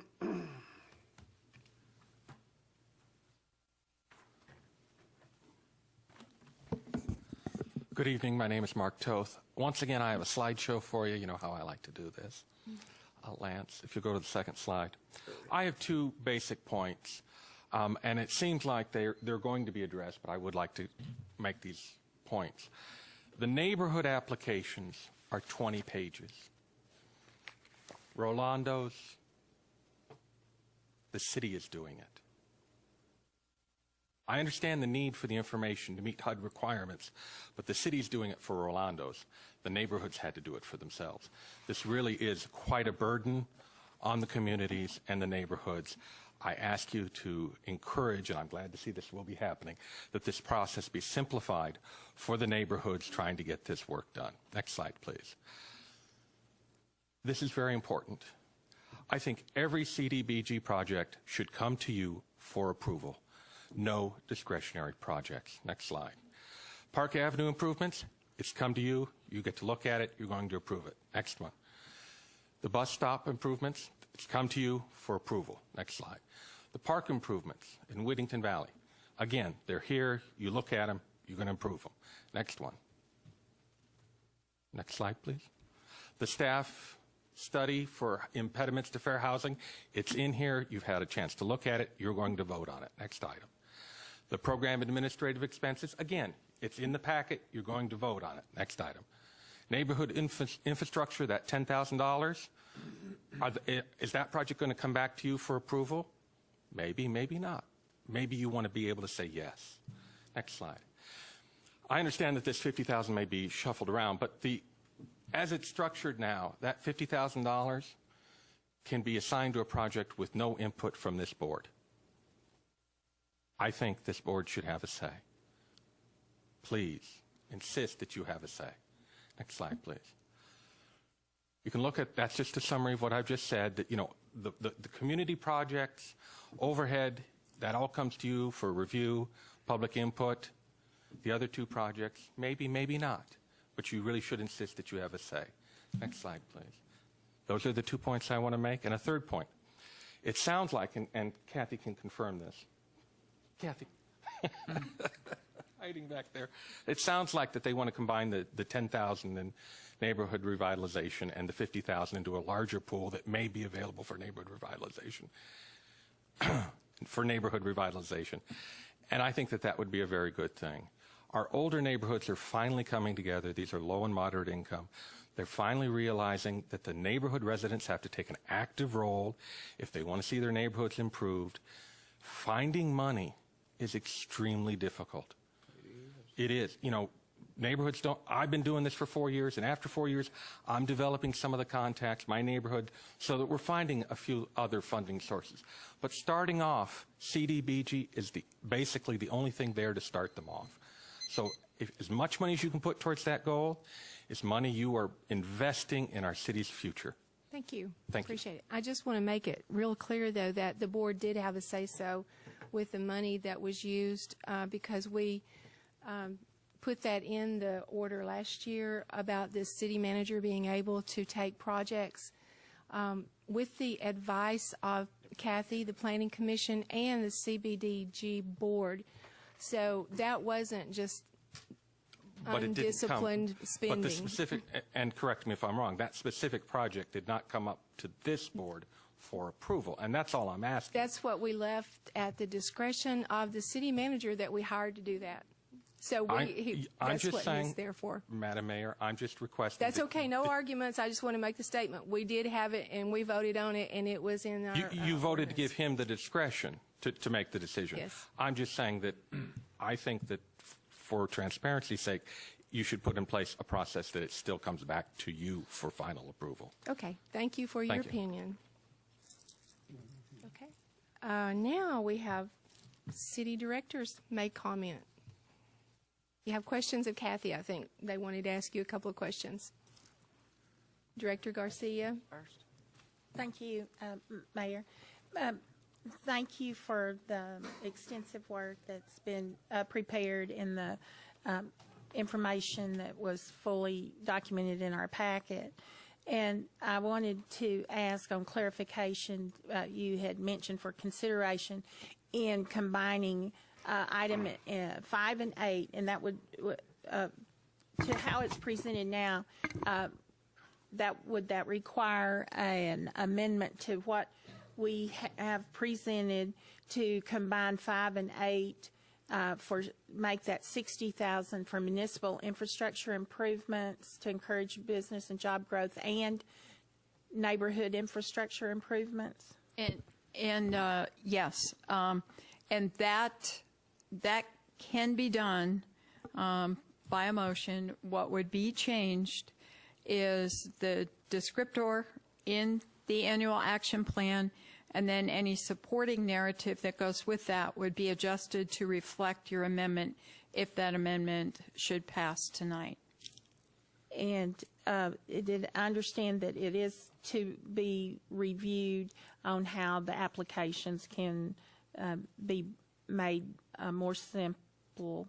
And will there, in looking forward, if this continues into the coming years, once that's changed, can there be training that for people in the neighborhoods could be participating in learning more about how to prepare these applications? Yeah, we believe strongly in training and offered 2 sessions this year for neighborhoods who were interested in doing that. Some people chose to participate and others didn't. Well, for some people too, they tried. It was very difficult for them. And that. And we are available to assist with that. And Michelle was too. Yep. She did a great job. And when the application is made, how are the applicants notified of? Once they're notified it was received, and then how are the applicants notified about the CDAC meeting and the next steps? They are notified, I believe, both in writing and by telephone, or email, whatever contact information is provided, of the CDAC meeting where the proposals are going to be described to CDAC and Community Development Advisory Committee. And then following that is continued contact to let them know of upcoming meetings such as tonight's meeting. Thank you. I just wanted to make sure they did get notification in writing. Oh, yeah, they're probably pretty sick of hearing from us at this point. I don't think so. Thank you. Director Foley. Yes, I'm sorry, Kathy, I didn't follow some of the combination numbers that you had. Director Garcia just identified one of them. Was there more than one consolidation? No, the only consolidation is combining items 8 and item 5. Okay. Yeah. Okay, great. That was the same question. Right. I just want to commend you and your staff for what I consider to be an outstanding response from the community and appreciation for involving them. Nice job. And I would like to recognize Michelle Sestilli for her work. Please stand so we can see you.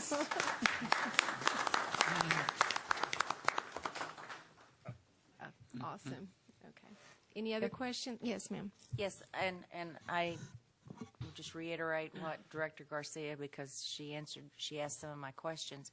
One of the things that I would like to see is that it be left with the business aspect in there to encourage business job growth, because sometimes revitalizing a neighborhood, little tiny neighborhood building, encourages job growth.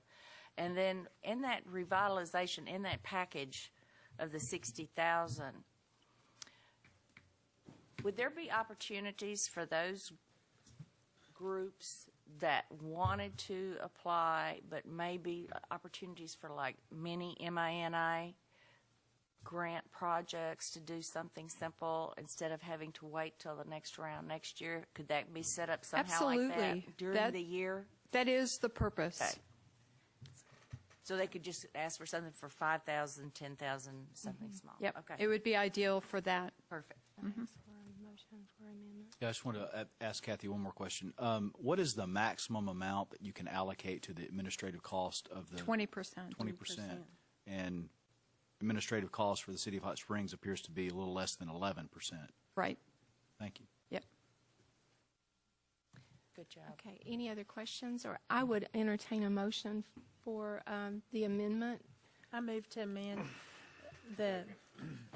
We have a motion and a second to amend the plan by combining number 4 with number 8, which would number 5 with and number number 8, eight. which would result in 60,000 instead of 50 and 10. Would you like to state that legally? I will, Mayor.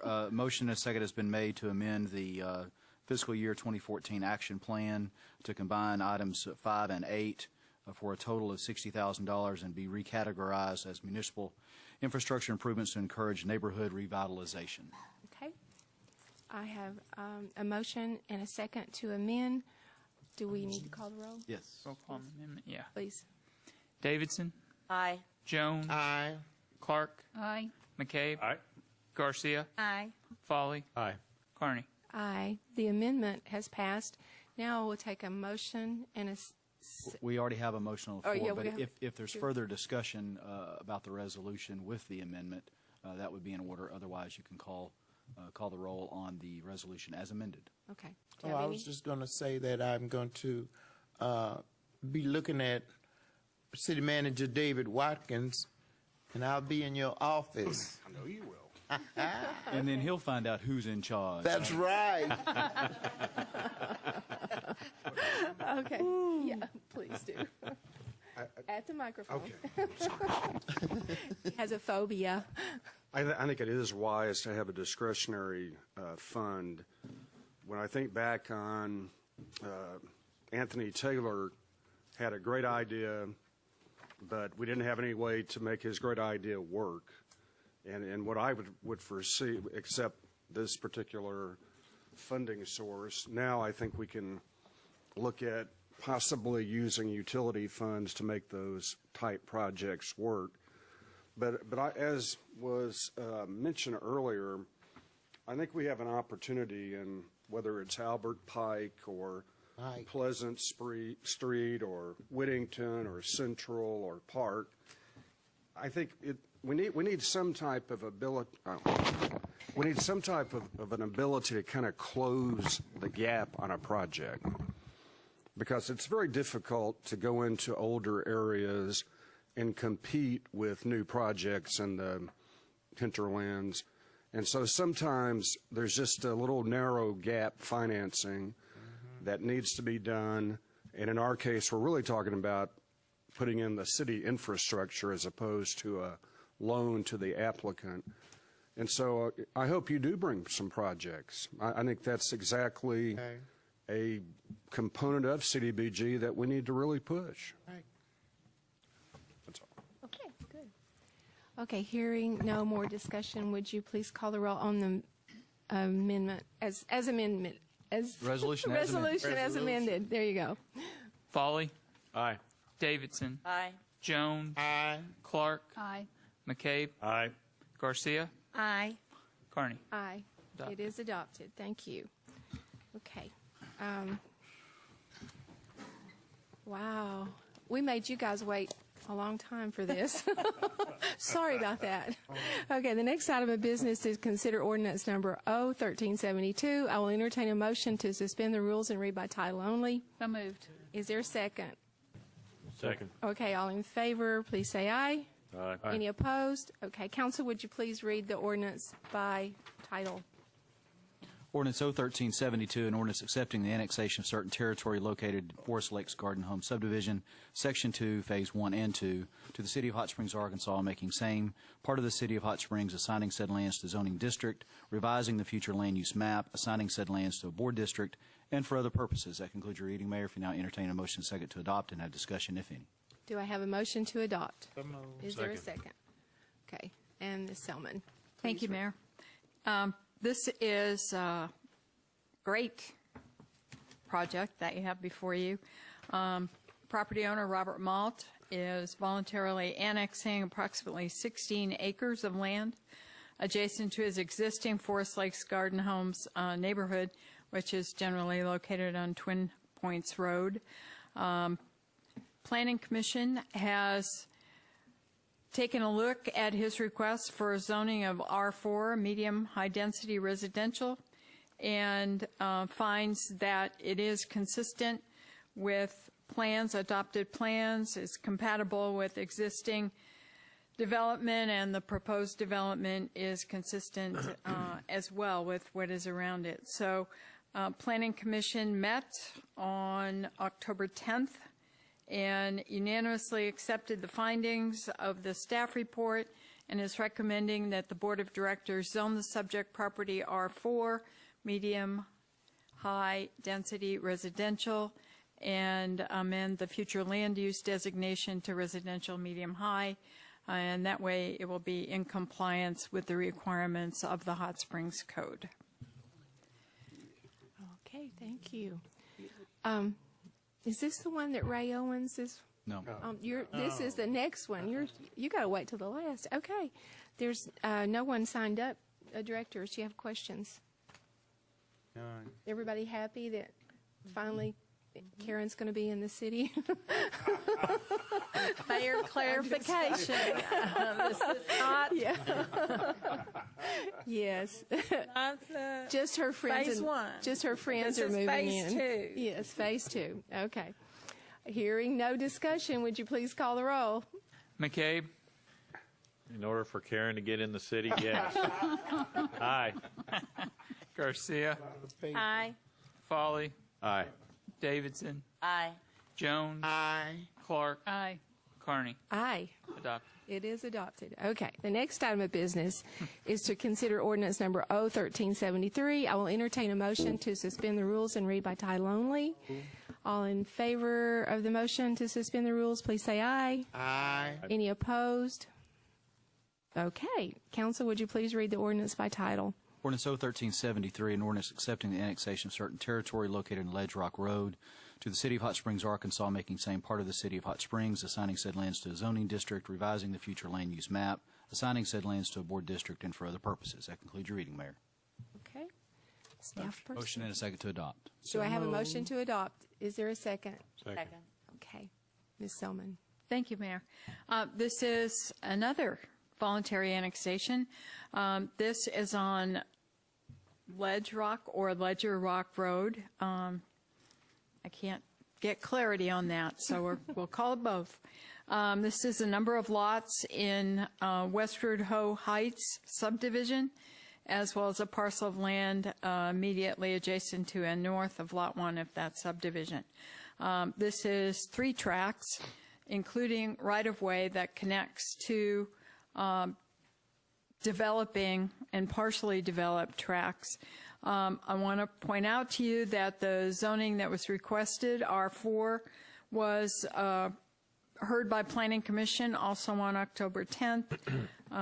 Planning Commission found that the initial zoning to R4 presents no immediate potential negative impacts to the existing adjacent single and multifamily residential development.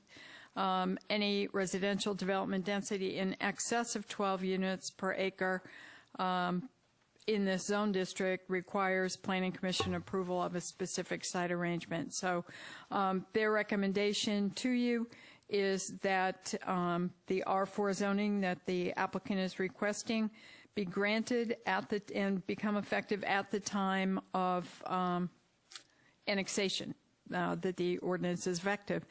Also, Planning Commission wanted to point out that only the zoning is under consideration. There is no use or development activity specifically proposed with this zoning, and that's it. Thank you very much. Thank you. And Mr. Ray, you didn't sign up, but we'll let you speak since it's yours. Ray Owen, my office is at 209 Hobson in Hot Springs. I just wanted to tell you that we brought this up to city officials back in May, and this has been kind of a long haul, but we've gone through all the processes. We met with and got a lot of cooperation and assistance from Gary Carnahan, from Kathy and Rick in the planning area. We worked with the city manager. We worked with the deputy city manager, Bill. We worked with Lance Spicer, and everybody's been very cooperative and helpful in getting this done. and I'm proud to be here tonight and look forward to a favorable vote. But I want to thank you, and you should be proud of your staff. Thank you. Appreciate that. Thank you. Okay, no one else has signed up. Any discussion, questions that you guys have, directors? No questions? Okay, hearing. Yes. Brian Albright was especially helpful in working with me on this. I'm glad you put that in. He was feeling bad. I'm the opponent, Ray. Scouting over there. Yeah, he was feeling really sad. Yeah, Okay, I would you got please, thin skin. please call the roll. Davidson. Aye. Jones. Aye. Clark. Aye. McCabe. Aye. Garcia. Aye. Folly. Aye. Carney. Aye, it Adopted. is adopted. Thank you. Okay, the next item of business to consider ordinance number O-1374. I will entertain a motion to suspend the rules and read by title only. So moved. And is there a second? I have a motion and a second to suspend the rules. All in favor, please say aye. Aye. Any opposed? Council, would you please read the ordinance by title? Ordinance O-1373, an ordinance approving C4 residential commercial open display zoning for 4.35 acres at 2004 Albert Pike Road and for other purposes. That concludes your reading. If you now entertain a motion to second to adopt and have discussion, if any. Okay, do I have a motion and a So second? moved. Second. Okay, and Ms. Selman again. Thank But you, it Mayor. was Brian that we kept here for the last one, wasn't it? Mr. Gerke. This is more good news. We have a major existing building on Albert Pike, most recently operated as a Price Cutter grocery store. That store relocated to Thornton Ferry Road. The current zoning is C2, which is general business. In looking at the zoning map on Albert Pike, there are only two C2 zone districts on that side of Albert Pike for miles. So this request is entirely consistent with the surrounding development and uses. There is a regional retail operator looking to purchase the property, and changing the zoning from C2 to C4 is a condition of that contract. In order to accomplish their desired project, the first step would be changing to a C4 zone, regional commercial open display. Then if that zone change is successful, the second step will be to make complete application to the building official for any necessary permits for the project. We're looking forward to seeing those plans come into the building department. Planning Commission heard this item on October 10th. They found that the proposed zone is compatible with the subject property's location and with desired commercial uses. Planning Commission then voted unanimously to recommend approval to you, that you approve this ordinance that is before you tonight. That concludes the presentation. Thank you, ma'am. Do you have any questions of Kathy? Kathy, did you notice what street is near Sunrise Street? You didn't even tell me. It's to the, If you can read to the that, left.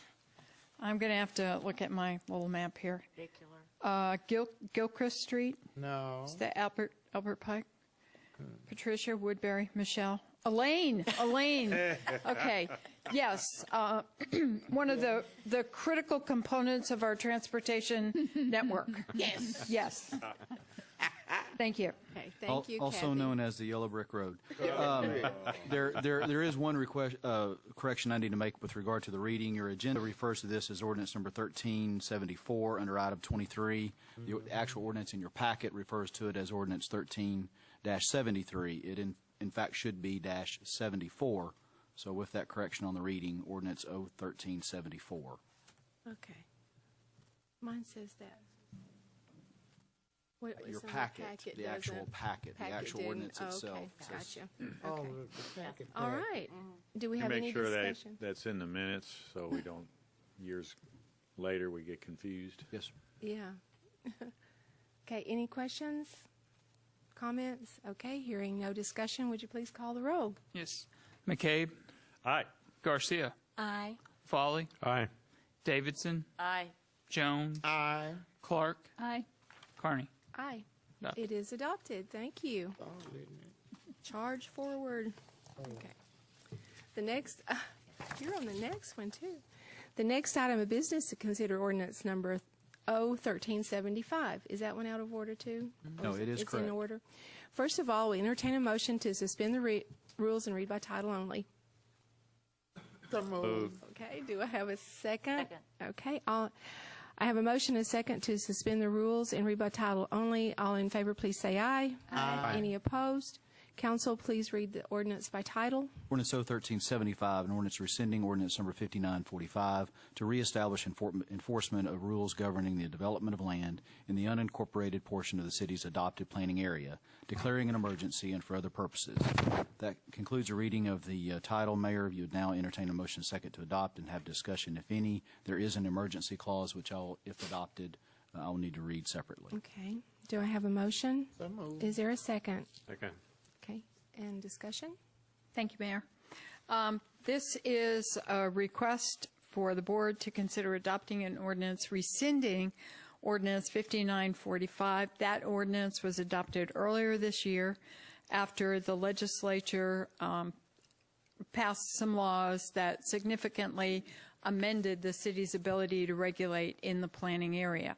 The board approved holding these development rules in abeyance for a period of time that has allowed the board and the Planning Commission to consider drawing a new planning area, establishing new planning area policies, and on August 20th passed Ordinance 5957 to that effect. So the legislature's intent in changing the planning area jurisdiction has been met by the board, and it appears that it's now in the public interest to enforce those regulations as we have in the past within that significantly reduced planning area that goes from the city's limit in some cases and no further, and up to a mile in other directions. That map was adopted in August. I'd be happy to answer any questions if you have them. You have questions? No new rules, just enforcement of the old ones. No new rules at all. No. Okay. All right. Hearing no discussion, would you please call the roll? Yes. Jones. Aye. Clark. Aye. McCabe. Aye. Garcia. Aye. Folly. Aye. Davidson. Aye. Carney. Aye. It is Mayor, adopted. the ordinance passes. I do have an emergency clause. Section 2, it is hereby found and determined that an emergency exists, and this ordinance being immediately necessary for the protection of public health, safety, and welfare shall be in full force and effect from and after the date of its passage and approval. That concludes a reading of the emergency clause. If you would entertain a separate motion and second to adopt. Okay. Do I have a motion to So adopt? moved. Is there a second? Second. Okay. I have a motion and a second. Would you please call the roll? Yes.